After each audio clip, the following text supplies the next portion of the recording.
അപ്പോൾ ദാ ഇന്നത്തെ വിശേഷം എന്ന് പറയുന്നത് ഒരു ബ്രേക്ക്ഫാസ്റ്റിൻ്റെയും ലഞ്ചിൻ്റെയും വിശേഷമാണ് കേട്ടോ. തമ്പനയിൽ പറഞ്ഞതുപോലെ തന്നെ ഇന്നത്തെ ബ്രേക്ക്ഫാസ്റ്റും ലഞ്ചും മക്കൾക്ക് ഏറെ പ്രിയപ്പെട്ടതും ഇഷ്ടപ്പെട്ടതുമായിരുന്നു. ബ്രേക്ക്ഫാസ്റ്റായിട്ട് ഞാൻ സെറ്റ് ചെയ്തിട്ടുണ്ടായിരുന്നത് മസാല ദോശയായിരുന്നു കേട്ടോ. മസാല ദോശ ഒറ്റയ്ക്ക് ഞാൻ വിട്ടിട്ടില്ല, ആൾക്ക് കൂട്ടായിട്ട് തുണയായിട്ട് ഞാൻ കോംബോ ആയിട്ട് ചട്നി ഉണ്ടാക്കിയിട്ടുണ്ടായിരുന്നു കേട്ടോ. പക്ഷേ ഇവിടെ കാര്യം അതൊന്നുമല്ല. മസാല ദോശയ്ക്ക് എന്തായാലും ടേബിളിൽ എത്തിയിട്ടുണ്ട്, ഹരിയറിൻ്റെ മുന്നിൽ എത്തിയിട്ടുണ്ട്. പക്ഷേ അത് കഴിക്കാൻ ഹരിയറിന് പറ്റുന്നില്ല. കാരണം വേറൊന്നുമല്ല, നല്ല ആവി പറക്കുന്ന മസാല ദോശയായിരുന്നു കേട്ടോ. അപ്പോൾ അതിൻ്റെ മുന്നിൽ ഹരിയേട്ടൻ ഇങ്ങനെ പകച്ചു നിൽക്കുമ്പോഴാണ് നമ്മുടെ മോനു സ്ഥിര കലാപരിപാടിക്കായിട്ട് അവിടെ എത്തിയിട്ടുള്ളത്. അതായത് ഒഴിവ് ദിവസങ്ങളിൽ, സ്കൂളില്ലാത്ത ദിവസങ്ങളിൽ ഇത് മോനു പൊന്നൂസിൻ്റെ കലാപരിപാടിയിൽ ഒന്നാണ് കേട്ടോ.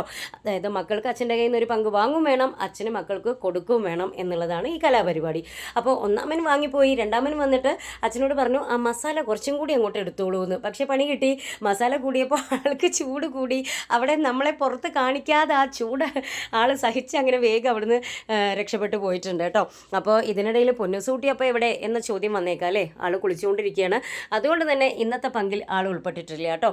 അങ്ങനെ അതാ വേഗം ഇനി കളിച്ച് നിന്നാൽ പറ്റില്ല, സമയം വൈകി, ഞാൻ വേഗം ഷോപ്പിൽ പോട്ടെ എന്നൊക്കെ പറഞ്ഞിട്ട് വേഗം കഴിച്ച് തീർക്കാനുള്ള പരിപാടിയായിരുന്നു ഹരിയേട്ടൻ.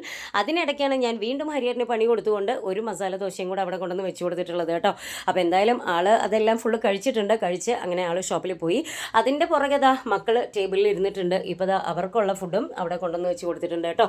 അങ്ങനെ ബ്രേക്ക്ഫാസ്റ്റ് വളരെ ആസ്വദിച്ച് നന്നായിട്ട് കഴിച്ചുകൊണ്ടിരിക്കുകയാണ്. ഇവരുടെ ഒരു ഗുണം അതാണ് കേട്ടോ. ചെറുപ്പം മുതലേ ഉള്ളൊരു ശീലമാണ് അവരുടെ. ശീലം എന്നല്ല, ഒരു എന്താ പറയുക, അവർ ചെറുപ്പം മുതലേ അങ്ങനെയാണ്. എന്താണെന്ന് വെച്ചാൽ അവർക്ക് ഇഷ്ടപ്പെട്ട ഫുഡ് കയ്യിൽ കൊടുത്തു കഴിഞ്ഞാൽ, അവർക്ക് ടേസ്റ്റ് ഉള്ളതാണ്, ഇഷ്ടപ്പെട്ടതാണ് എങ്കിൽ വളരെ ആസ്വദിച്ച് കഴിക്കട്ടോ. അത് കാണുമ്പോൾ തന്നെ നമ്മുടെ മനസ്സ് നിറയും. അങ്ങനെയാണ് അവർ. അപ്പോൾ എന്തായാലും അതുപോലെ തന്നെ ഇഷ്ടപ്പെട്ടിട്ടില്ലെങ്കിൽ ഇഷ്ടപ്പെട്ടില്ല എന്ന് മുഖത്ത് നോക്കി പറയുകയും ചെയ്യും. പിന്നെ ഇപ്പം നമ്മളവിടെ കണ്ട 2 പ്ലേറ്റ് അത് പൊന്നൂസ് കുട്ടിക്കും എനിക്കുള്ളതായിരുന്നു. അങ്ങനെ എന്താ പൊന്നൂസ് കുട്ടി കുളിയൊക്കെ കഴിഞ്ഞ് വന്ന് ആളും ബ്രേക്ക്ഫാസ്റ്റ് കഴിക്കാൻ തുടങ്ങിയിട്ടുണ്ട് കേട്ടോ. ഇപ്പോഴും ഞാൻ ടേബിളിലേക്ക് എത്തിയിട്ടില്ല.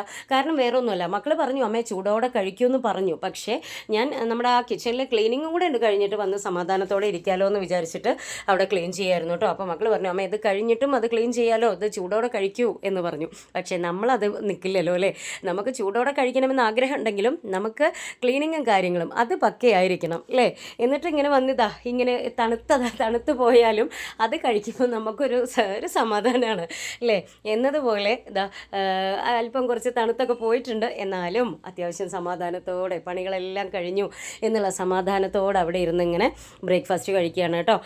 കൂട്ടത്തിന് എനിക്ക് കോംബോ ആയിട്ടുള്ളത് കുട്ടിക്കാലം മുതൽക്ക് ഒരു കട്ട ഫാനാണ് കേട്ടോ ഞാൻ. വിജയുടെ കുട്ടിക്കാലം മുതൽ തന്നെ കട്ട ഫാൻ എന്ന് പറഞ്ഞാൽ അതിന് പറയാൻ വാക്കുകളില്ല, അത്രയ്ക്കും ഇഷ്ടമാണ് കേട്ടോ വിജയ് എന്ന് പറയുന്ന ആ ഒരു മഹാനടനെ. അപ്പോൾ എന്തായാലും ഞാൻ ടി വിയുടെ മുന്നിൽ അധിക സമയമൊന്നും ഞാൻ ചിലവഴിക്കാറില്ല. എപ്പോഴെങ്കിലും ടി വിയുടെ മുന്നിൽ ഇരിക്കുവാണെങ്കിൽ ഇങ്ങനെ വിജയുടെ പാട്ടുകളോ ഫിലിമുകളോ ഒക്കെ ആയിട്ടാണ് ഞാൻ ഇരിക്കാറ് കേട്ടോ. അധികവും പാട്ടുകളാണ് ഞാൻ കാണാറ്. അങ്ങനെ വിജയുടെ പാട്ടും കണ്ടുകൊണ്ട് ഞാൻ ആ തണുത്ത മസാല ദോശ വളരെ ആസ്വദിച്ച് കഴിച്ചുകൊണ്ടിരിക്കുകയാണ് കേട്ടോ. പണികളെല്ലാം കഴിഞ്ഞു. ഇനിയിപ്പോൾ പ്രത്യേകിച്ച് പരിപാടികളൊന്നുമില്ല. ഇനി ഞാനതാ നമ്മുടെ ഫോൺ ചെറുതായിട്ടൊന്നിങ്ങനെ നോക്കിയിട്ട് നമ്മുടെ വീഡിയോസും കാര്യങ്ങളൊക്കെ ഒന്ന് നോക്കി അങ്ങനെ റിലാക്സ് ചെയ്ത് ഇരിക്കാമെന്ന് പക്ഷെ നടന്നില്ല. അതെന്താന്നുള്ളത് നമുക്ക് കാണാം. ഓക്കെ. അപ്പോൾ ഇതിനിടയ്ക്കാണ് അമ്മ എന്തായാലും ഇത്ര നേരം രാവിലെ തുടങ്ങിയതല്ലേ, ഇങ്ങനെ പണിയെടുത്ത് ആളിങ്ങനെ ടയേർഡായിട്ട് ഇരിക്കുകയല്ലേ, എന്നാൽ ശരി ആൾക്ക് ഒരു ചായ ഉണ്ടാക്കി കൊടുക്കാമെന്നൊക്കെ വിചാരിച്ച് ആളവിടെ എനിക്കുള്ള ചായ അല്ല കോഫി ഉണ്ടാക്കുകയാണ് കേട്ടോ. കൂട്ടത്തിൽ ഒരു നല്ലൊരു കിസ്സും തന്നിട്ടുണ്ട് കേട്ടോ. അത് പിന്നെ രാവിലെ മുതൽ വൈകുന്നേരം വരെ ഒരു കിടക്കുന്നതിന് മുമ്പ് ഒരു 10,000 വട്ടം ഈ ഒരു സംഭവം കിട്ടാറുണ്ട് കേട്ടോ നമ്മൾ വീട്ടിലുള്ള ദിവസങ്ങളിൽ. അങ്ങനെ മനുമോനു ഫുഡ് കഴിക്കലും ബ്രേക്ക്ഫാസ്റ്റ് കഴിക്കലും കാര്യങ്ങളൊക്കെ കഴിഞ്ഞിട്ട് 2 റൂമിലേക്ക് ആക്കിയിട്ടുണ്ട്. കുറച്ച് നേരം അങ്ങനെ നമ്മുടെ ചായ റെഡിയാക്കി തന്നിട്ടുണ്ട് പൊന്നിച്ചിട്ട്. ഇനി ചായ കുടിക്കാനുള്ള പരിപാടി നോക്കട്ടെ. പണികളെല്ലാം കഴിഞ്ഞ് ഫ്രീ ആയിരുന്നപ്പം വെറുതെ ആ ഒരു കുറച്ച് നേരം അമ്മയും മക്കളും എന്താണ് പരിപാടി എന്നുള്ളതൊന്ന് ചെറുതായിട്ട് ആ ഒരു വിശേഷം പങ്കുവെച്ചതാണ് കേട്ടോ. വെറുതെ ഇങ്ങനെ ഇരിക്കുക, സമയം പോവുക, അത്രയൊക്കെ തന്നെയുള്ളൂ. നമ്മുടെ പൊന്നൂസുട്ടി ഇവിടെ ഉണ്ട്.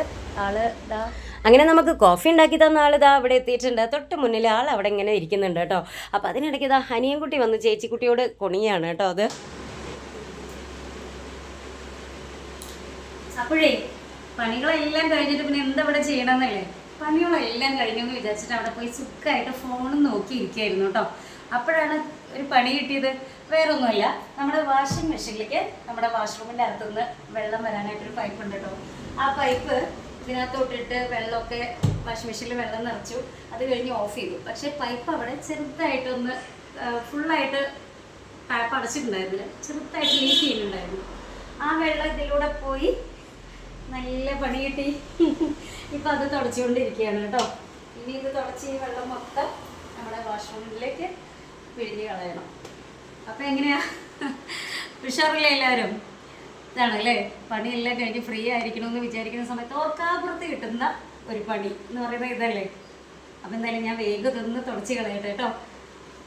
അങ്ങനെ ദാ പണികളെല്ലാം കഴിഞ്ഞ് റിലാക്സ് ചെയ്തിരിക്കാം എന്ന് വിചാരിച്ചപ്പോഴാണ് ഓർക്കാപ്പുറത്ത് ഇത്തരത്തിലൊരു പണി കിട്ടിയത് കേട്ടോ. ആദ്യം കണ്ടപ്പം ചെറുതായിട്ട് ദേഷ്യവും സങ്കടമൊക്കെ വന്നു കേട്ടോ. എന്നാലും സാരമില്ല, പിന്നെ അങ്ങനെ അതൊക്കെ റെഡിയാക്കി കുറച്ച് കഴിഞ്ഞപ്പോഴത്തേക്കും റിലാക്സ് ചെയ്യാനുള്ള സമയമൊന്നും കിട്ടിയില്ല. ലഞ്ചിൻ്റെ ടൈമായി കേട്ടോ. ലഞ്ചിന് ഞാൻ നേരത്തെ പറഞ്ഞതുപോലെ തന്നെ മക്കൾക്ക് ഇഷ്ടപ്പെട്ട നൂൽ പൊറോട്ടയും ചിക്കനും ആയിരുന്നു കേട്ടോ. ഇതിൽ നൂൽ പൊറോട്ട നമ്മൾ ഷോപ്പിൽ നിന്ന് വാങ്ങിയതാണ്, ചിക്കൻ ഞാനിവിടെ ഉണ്ടാക്കിയതാണ് കേട്ടോ. പിന്നെ ഇപ്പോഴത്തേക്ക് ആവശ്യമുള്ള ചിക്കൻ ഒരു പാത്രത്തിലെടുത്ത് ബാക്കി നമ്മൾ ഫ്രിഡ്ജിലേക്ക് മാറ്റി വെച്ചു. അങ്ങനെ അതാ അവർക്ക് ഇഷ്ടപ്പെട്ട ലഞ്ചും അവർ കഴിച്ചുകൊണ്ടിരിക്കുകയാണ്. എന്തായാലും ഇന്നത്തെ കുഞ്ഞു വിശേഷം ഇത്രയേ ഉള്ളൂ. അടുത്ത വിശേഷവുമായി കാണുന്നവരേക്കും ബൈ.